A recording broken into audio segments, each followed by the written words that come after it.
Prince Philip and Queen Elizabeth undertook a 6-month tour of the Commonwealth from November 1953 to May 1954, following the monarch's coronation. The trips saw the young royal couple visiting a plethora of countries, from Uganda and Bermuda to Fiji and Malta. They also spent 3 months in Australia and New Zealand and received a very warm welcome.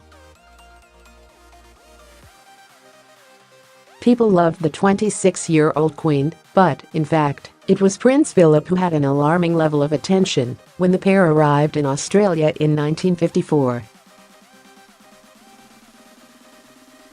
The pair made their way through Sydney in a 23-mile state procession.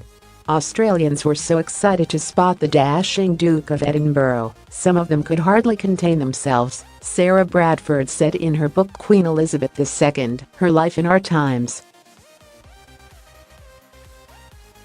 Some of the crowd of 1,200,000 burst through picket barriers, halting the royal car on 8 separate occasions, said Bradford. The attention towards the Duke of Edinburgh came from both men and women who were all keen to touch the royal. Ben Pimlott said in his book The Queen, men and women clutched Philip's arm, tried to shake his hand, patted the royal shoulder and tossed confetti and flags into the car. Bradford added, later even Prince Philip was flustered by a crowd of teenagers wolf whistling and screaming, "Isn't he nice? He's beautiful." Both the Queen and her husband had become worldwide celebrities since the coronation, said Bradford. The event had subtly altered the public's view of the monarch. Millions had seen the coronation on film, wrote Bradford. It was a magical, mysterious and glittering ceremony which had elevated the central figure to the level of myth. Now people saw the reality, a lovely, shy, dignified, very young woman with a radiant complexion and a rare but glorious smile. Nevertheless, the 6-month tour wasn't easy for the young Queen and she struggled with some social interactions, Kitty Kelley claimed in her book The Royals.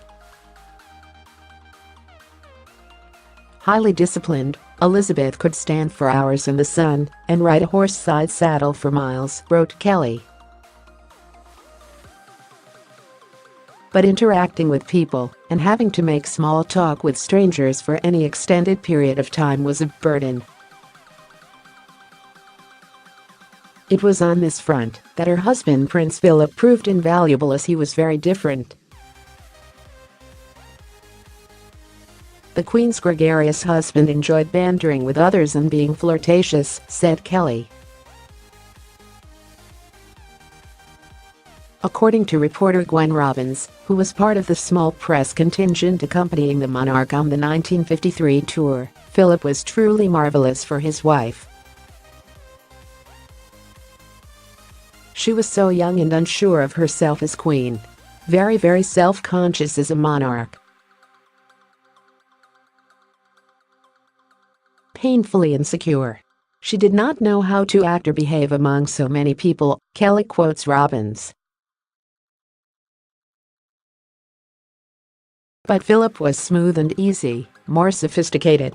He'd jolly her into good humor and warm her up for the crowds.